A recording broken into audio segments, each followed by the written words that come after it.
How would you show up differently if you reframed consistency from a form of self-punishment to actually being a love language? I made this shift a while back and it's made wonders in my life, and I'm going to explain to you why in this video. If you're new here, I help high performers create a life in the business of freedom from perfectionism with the power of the subconscious mind. And so if you're new here, definitely subscribe to the channel if you find what I'm sharing in this video helpful to you and that it adds value to your life and awareness and consciousness, right? So a lot of the high performers that I work with can have procrastination as a form or a function of perfectionism, right? And as we all know, procrastination really is a form of resistance. That's what it is. It's a form of resistance to the unknown, typically, the unfamiliar. And so what then happens is that we might not stay as consistent as we would like in our endeavors, in our relationships, in the way that we treat ourselves, right? We might simply not be consistent the way that we would want to. And what this does over time is that it truly tears on your self-worth. Because we have grown up to believe that our productivity is intertwined with our sense of self and our self-worth. And so that's the first thing. We truly deeply believe at a subconscious level that our productivity is going to define how worthy we are. And so whenever we are procrastinating, what does that say? Well, it says that we're definitely not worthy of anything, right? And it does not feel good at all. And so a lot of people then go from the perspective of procrastination all the way over to hustling and working their ass off, which is another form of perfectionism, which is not actually dealing with the root cause, which is the fact that you are basically working from a place of needing to fill a void within, right? So consistency is not hustling. Let me get that clear. Consistency does not mean that you're going to work your ass off day in and day out, grinding, right? It's not subscribing to the hustle culture that we see these days. It's just not. I know because I've gone that path myself, and it's just not sustainable, and it's not healthy, it's not fun. It's just not, right? So consistency is not overworking yourself. It's not working to satisfy the ego. Consistency is a love language, and I want you to really receive this and just like soak in that. Consistency is a love language. And so if consistency is a love language, how would you show up being consistent? Would you show up being consistent with love, or would you do it out of fear? Because if you do it out of fear, that is procrastination, perfectionism, hustling, grinding, all these kinds of things. That's coming from a place of fear.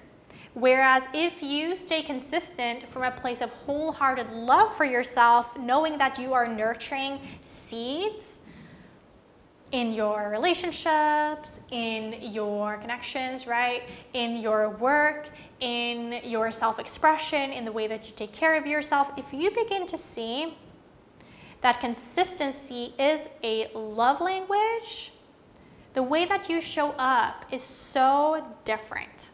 I say it's not about what you do, but it's how you do it. It's your intention behind what you're doing that actually matters at the end of the day, isn't it? You are the only one who knows what the intention is behind what you're doing.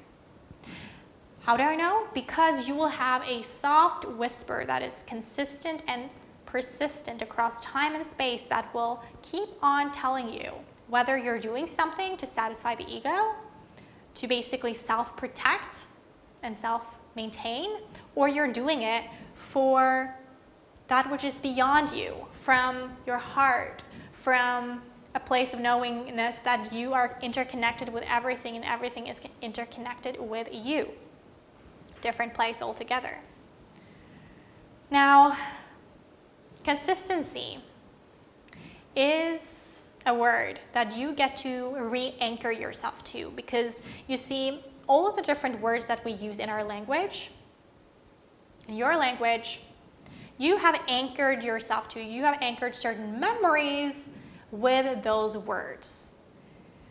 So it really is an invite right now from me to you to begin to anchor this kind of word, consistency, to positive emotion, to love, to treating yourself with integrity and kindness as you grow.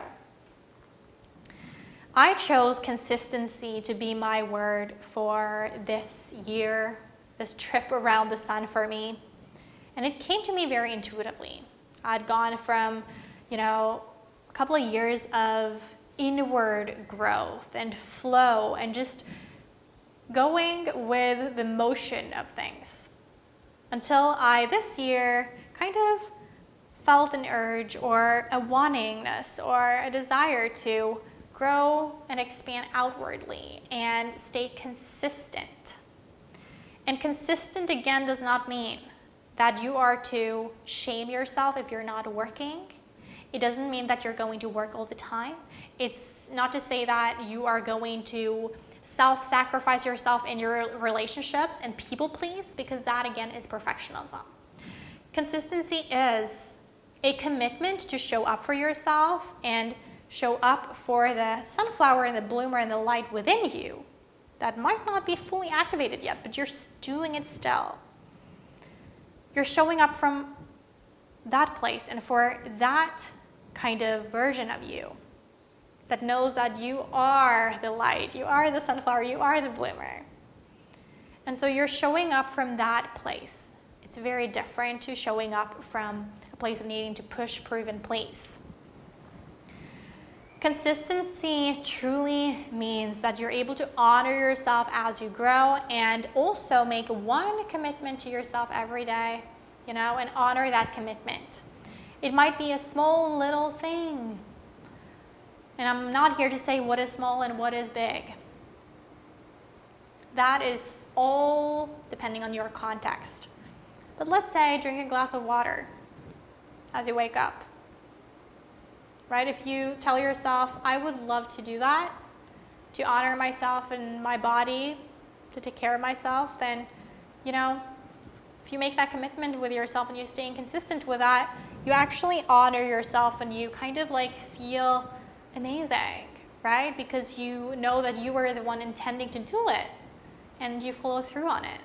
And I think that if we begin to honor these small kind of commitments here and there in our day-to-day, over time we'll begin to actually take on bigger commitments and honor what we're saying that we're going to do, and we're doing it.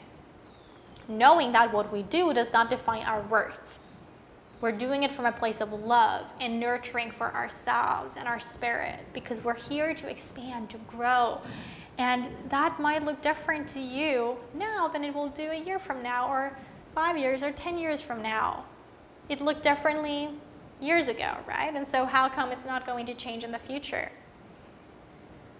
So begin to tune into yourself. What is it that I would like to show up for in this season? What is it that is calling my name?